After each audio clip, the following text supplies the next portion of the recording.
When it comes to marriage, it's a different ball game. If one person has to travel, there has to be lots of trust.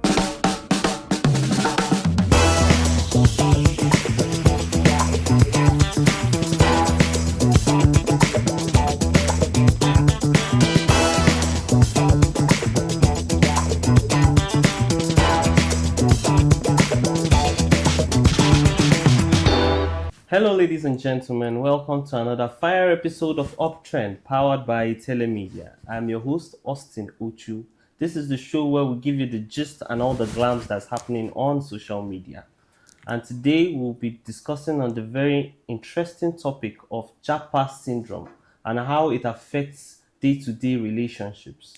And you know, who best to treat this topic than one of our very own relationship experts? I'm talking about the host of the very popular Family Bond and also the Gender Corner. You know how we do it? We allow our guests to introduce themselves. So, welcome to the studio. Please, can we know you again? Thank you. Please, I am not a relationship expert. Okay. Don't mind Ochu. Even if she's hosting one of the finest relationship shows. So, let's know who you are. My name is Emilia. I am the host of Gender Corner and Family Bond, and it's good to be here. It's good to have you in the studio with us. Thank you. So, the topic, Japa Syndrome and how it affects relationships. So, first of all, what is Japa? What do you think is the meaning of Japa, and how has it affected relationships? Okay, Japa.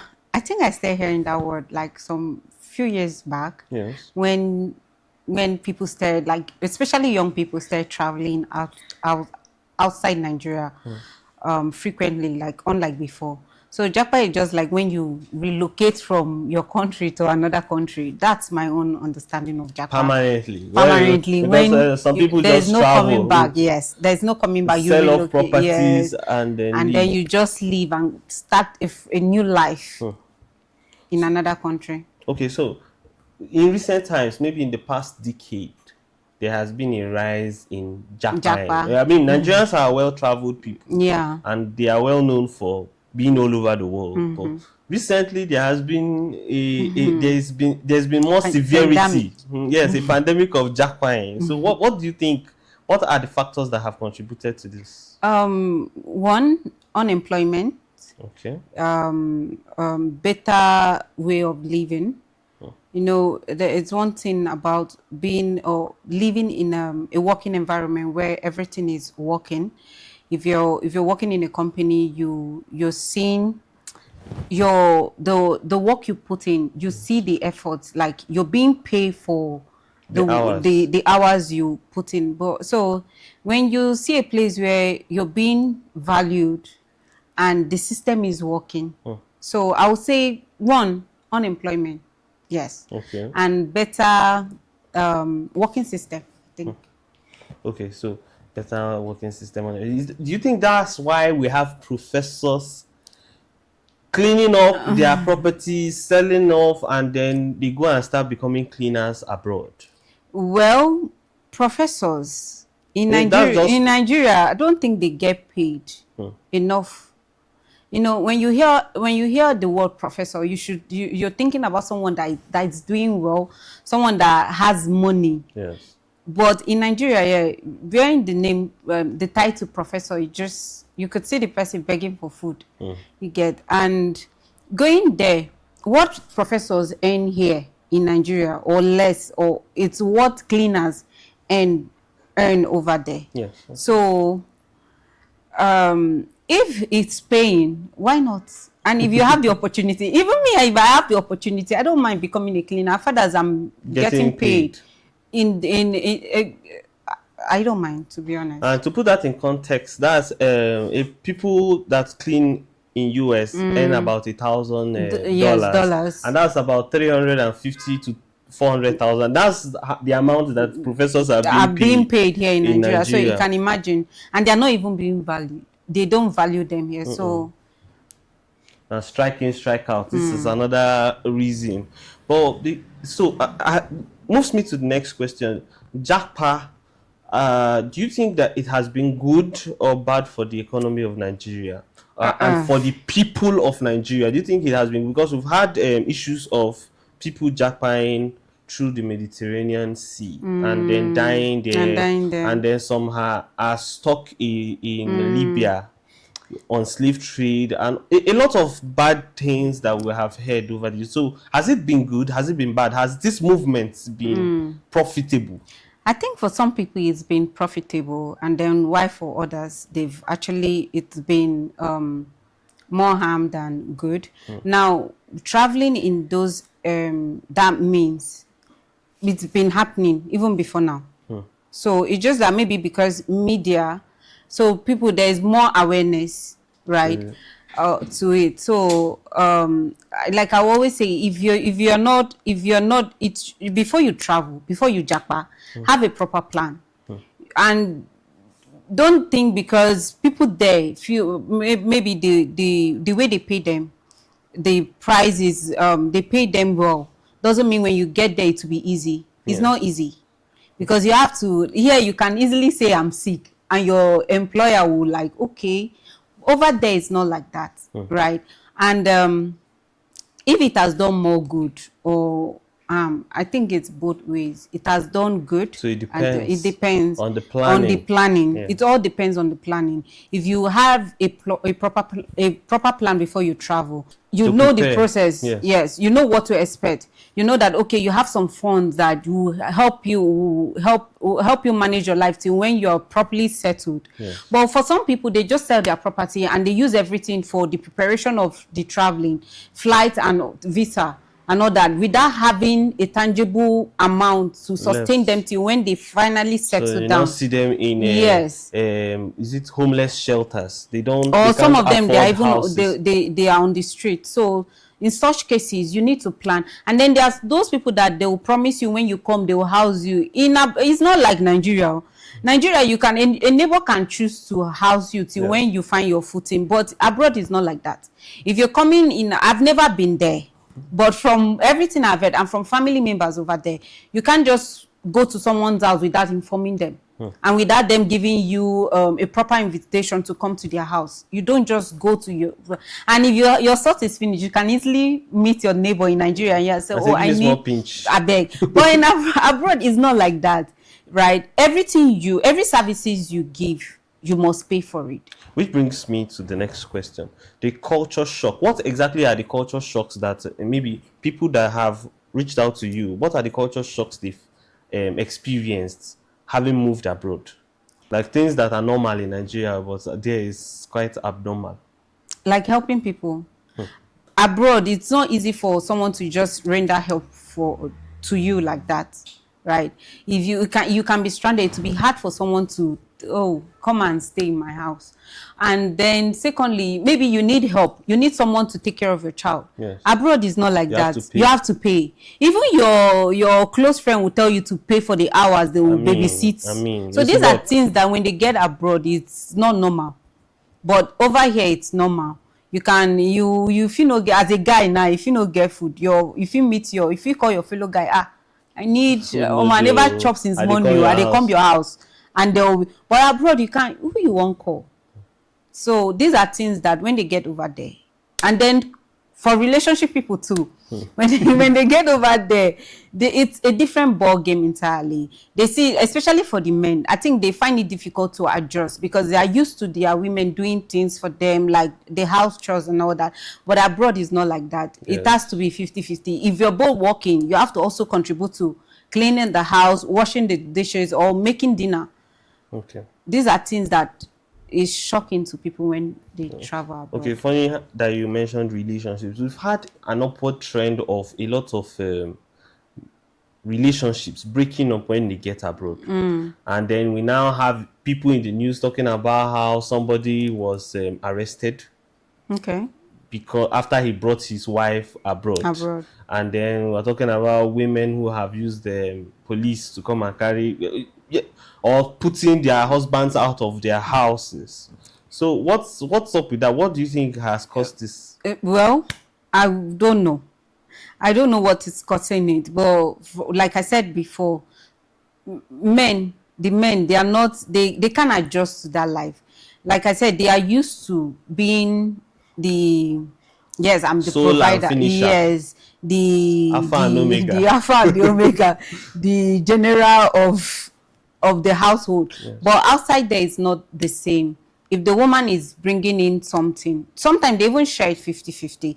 If the woman is also bringing income and also maybe contributing to the light bill, the water bill and all that, Yes. or whatever tax they pay over there, you also have to, if she's working, you have to be at home taking care of the kids. You have to make sure there is food for the kids. You have to take out the trash. How many men for Nigeria, they take out trash? Who can they take them out? Women, or they have maids, or another thing again. So these are things that make relationship. But we don't, most time we hear men complaining about this thing. We don't know what they must have done to warrant their wife. And you know, over there the law favors the women more.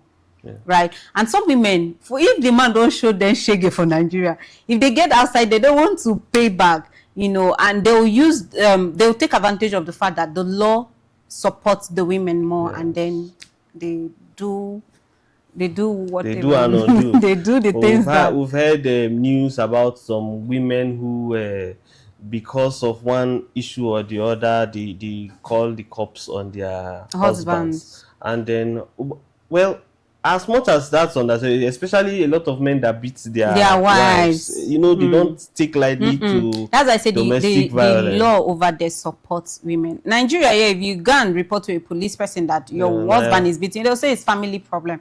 But over there, it's not like that. They will take it up. They will even start monitoring you. And if it's in a case where it's affecting the children, they take the children away from you. So most men can't stand that. Right, that's why when you see them coming out and be shouting on social media, sometimes I feel happy because test your own medicine and see how it feels. Though we don't pray for bad thing, but if you're relocating abroad, prepare your mind for anything. I know the kind of person that you're having. Yes. Then also, I've heard that some people do not understand that when you are working and your wife is working, it's not like you now come home and expect that you wait for already made meal. Some Nigerian men carry that mentality outside there. They carry that same mentality that they have in Nigeria. You are doing 9 to 5, she's doing 9 to 5. You come home and be expecting food. Thank God you are the one saying this. These are new stories that we've heard. Then also the issue of is it disciplining of children abroad? I know you did a news about that, a show about that. So what's your take on it? Well, I have an auntie, right? She's a Nigerian, but she got married to a white man. Okay. And she has been there for over 20-something years. There's this thing, she doesn't train, her kids are white children, but she doesn't train them in their ways. She trained them the Nigerian ways. What is the Nigerian way? What she tells them is, if I discipline you and you go to school and tell your children, because they ask them, yes, they used to ask them, is your parents maltreating you? Are they shouting on you and all that? So she used to tell them, if I discipline you and you go to school and your teacher asks you and you tell them, my mom shouted at me or my mom did this, they will carry and you will never see me again. And you'll be living from one house to another, and there will be, you know. So she tells them this thing. So the kids they know the consequences of what is to come, and she discipline her kids, right? I think it depends on how you bring up your children. I think one place I don't think I want to raise my kids is US. It's the law favors children. They don't even want to hear what the child did is wrong or not. After that child calls, you hear if a 9-year-old calling police on their mother or their parents. But you know, some people for Nigeria, some people say that there is a fear that a lot of parents will take the extra mile, where you now start abusing children. There are some offenses in Nigeria here that you see mothers throwing knives at children or using broom and completely whipping them. But I think that was those days. These days, parents mix most. I don't think most parents don't use that harsh modern parents. modern Those parents. in the cities, because they still have issues of these Well, things. we still have issue of it in the rural area, areas. but it's not as it used to be before, because these days you don't know who is videoing you, you don't know who is watching, and before you know, if you are hitting a child, you might just see yourself on the internet And the next going thing viral for the wrong you reasons. are in the cell. Yes, so when you are in a new environment, learn their ways and adjust to it appropriately, so that you don't fall into the wrong is it system or be what? Yes, So yes. when if you find yourself abroad or UK or wherever, learn their ways, how they treat children. That does not mean you shouldn't discipline your child. If your child is going astray, let them know where they are coming from. Teach them your ways. You don't need to flog and use belt and use all that. There are other ways you train a child that even without you speaking, they already know.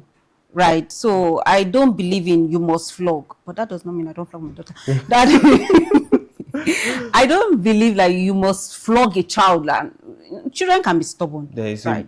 discipline and there's even punishment. the Bible says spell the rod and spoil the child. Yeah, people do not understand that there's a difference between discipline and punishment. Yes, punishment. And one thing about children, they don't like to be disassociated from people. Like most time when my daughter does something, I could just say, oh yeah, move to your naughty corner, and that she hates it more than anything, that naughty corner, because she's not communicating with anybody. Nobody's communicating with you. You don't have access to your cartoon. You don't have access to anything. You're just there alone. And for kids, they get bored easily. Yeah. When they don't get access to those things that keep them busy. Normal for them. And then you now see her coming, Mommy, I'm sorry. So you don't need to. If the law in UK or US say do not flog a child, look for another way that will work for you as a family. Actually, okay. So with all the whole family drama going on with people that are abroad, what do you say about their relationships back home? There are a lot of people that have traveled abroad, but maybe because of their firstborn, or maybe they are the first in their village to go abroad. There is a lot of expectation, and then they now have to start from your cleaner job or as a student where you are. They're expecting that you'll be sending $50 home to every single person in the family. So what do you say to those people that are going through that? What I would say is, if you're not able to stand on your feet and you keep letting them drain you, they'll keep draining you, and at the end of the day, you find out that years have gone by without you achieving anything. Because why? You put people first.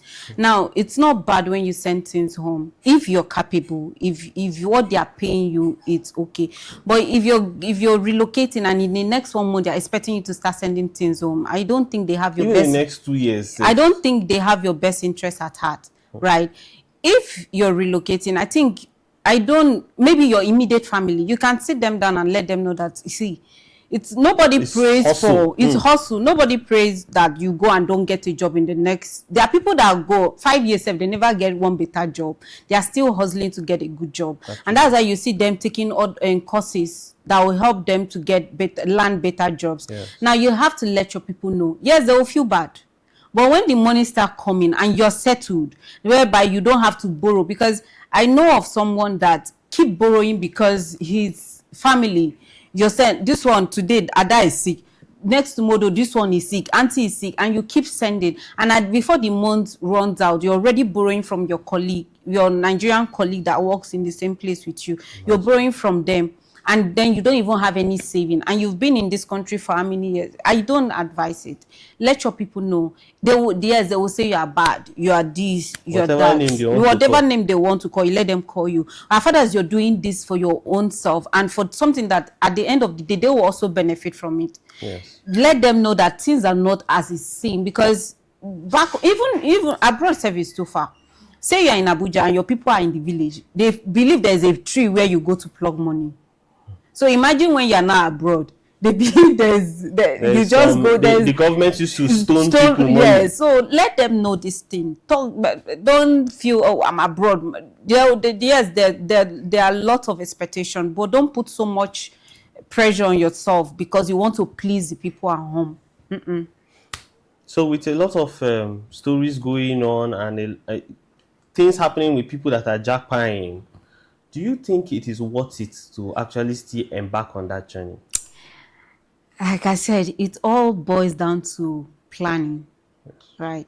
But before I was having this conversation about Japan. I think I posted something yesterday about I desperately need a change of environment, Yes. right? And I was a friend of mine saw it and was like, she needs the same thing she's also craving. And I was like, oh, more if I have my ways, I will leave. In as much as Japan is not, I don't think I prefer to just go And come and back. come back. But at the same time, as a mother, I want to give my child a better life, a better education, right? That's another thing that keeps putting that idea in my head.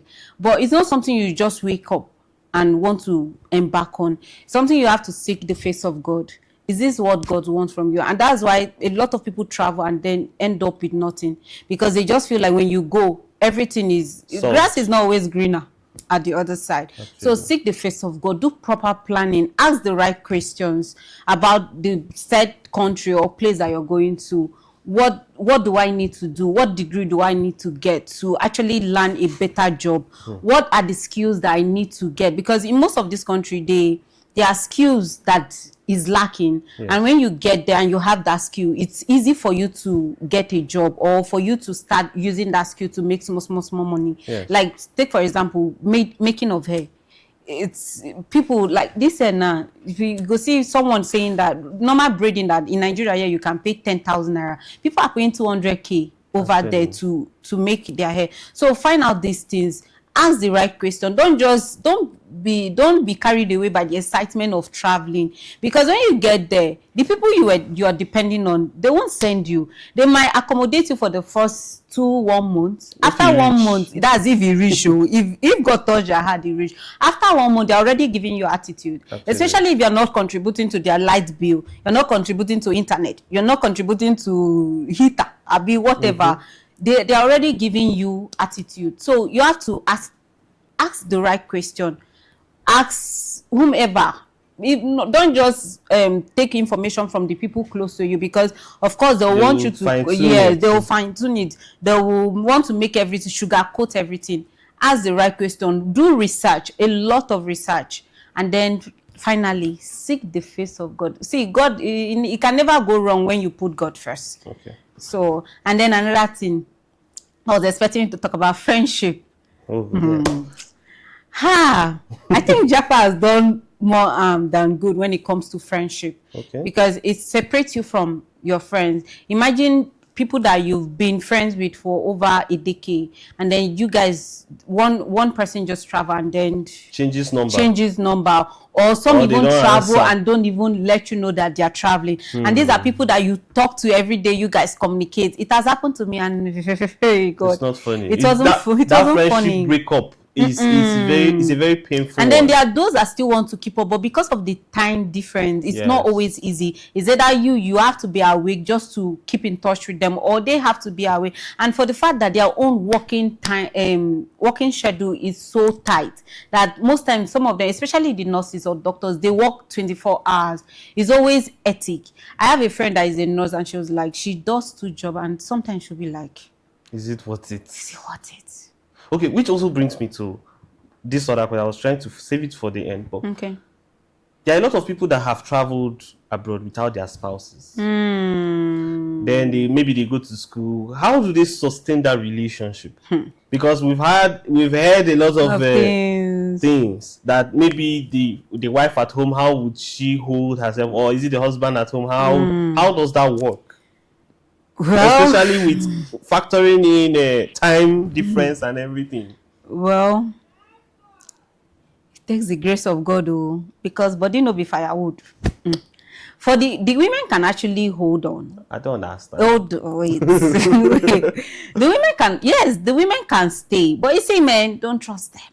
When they say they want to, please see, is it that we are living together, or we are not living? So you will not allow your own spouse to go and prepare the way like Elijah. Yes, prepare the way like Elijah. See, when it comes to marriage, it's a different ball game.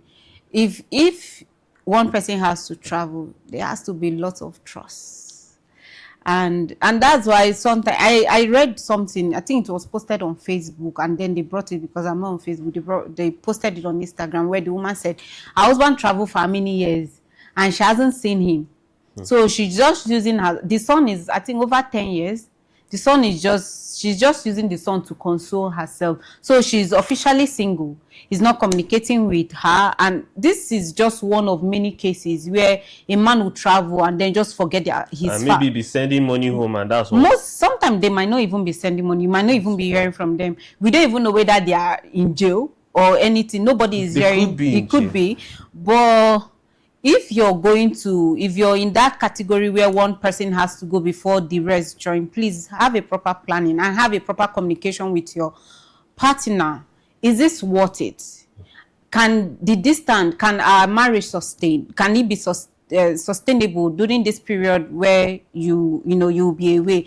If it's 6 months, let it be 6 months. If it's 1 year, let it be. Do everything in your power to not exceed that 1 year. I know there are some unforeseen circumstances that can come up, but we pray and hope. In my case, I pray that if it gets to that, we all travel together, because I don't think I want to marry and then my husband is in one country. No. In another one. People are doing long distance. I will be doing in my single. A friend of mine said that if you are long distance relationship is very easy, especially if the four of you understand each other. And in these days that young guys go for married women a lot, she can be tempted. Anything can actually. Any of you can be tempted. You can say, oh, I will hold myself. And there are a lot of fine men and there are a lot of fine women out there. So in order not to fall into this temptation, please do a proper planning. Plan well. And proper communication. Okay. So what's your final take on this matter, and especially what's your message to those that will be left back home while their friends, their spouses, or distant family members travel abroad? Okay, I will speak on the friend part because it has affected me a lot. We are so sorry. I'll speak on the friend part first. If you happen to be in that category where most of your friends are abroad, I think you should learn to extend grace, because they're in a different environment, they're trying to find their footing, trying to get used to the new environment. Extend grace, except when the person doesn't reach out. But if they reach out once in a while to check up on you, a true friendship doesn't mean you must communicate every day. Once it's true and genuine, you guys will always pick up where you left off.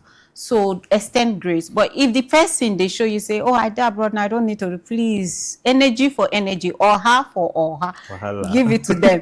Now for family members, if your son, daughter, or whatever is traveling, or uncle is traveling, please, let's lessen the expectation that we put on them, because sometimes this expectation makes them sometimes you see some of them end up engaging in illegal businesses just to meet up. Let's lessen that expectation. Let's give them time to actually find their footing in that new environment. I think one thing we should do more is to pray for God's direction on their behalf. God should direct them and give them a good and better, well-paying job. I know there are some people that when they get there and things are going on where they'll forget those back at home. But if you have a brother or a sister that is forthcoming, please don't put too much pressure and always asking and demanding without actually also asking how this person is doing. Then for husband and wife, please. If you left your wife in Nigeria or in any country at all to travel, or you left your husband and children, or whatever the case may be, please plan to return or do everything in your power for them to join. I know it's not easy, especially with the dollar rates now and everything. Everything is just so expensive, flights and we just pray that God makes a way for the married couple and every other person every other person. All right. Thank you very much for your take on this one. Has been powerful. It's been entertaining. Thank you very much. And this is why we have a relationship expert in the house. Please, I am not I am not a relationship whatever expert. she says, whatever she says. But thank you for staying with us on this episode. This has been Uptrend with Austyn Ochu, with our gracious guest Emilia. Hopefully, we'll be getting to you more interesting topics on the matter. Yeah. It's been Uptrend, powered by a.k.a. See you next time. Bye Peace bye. out.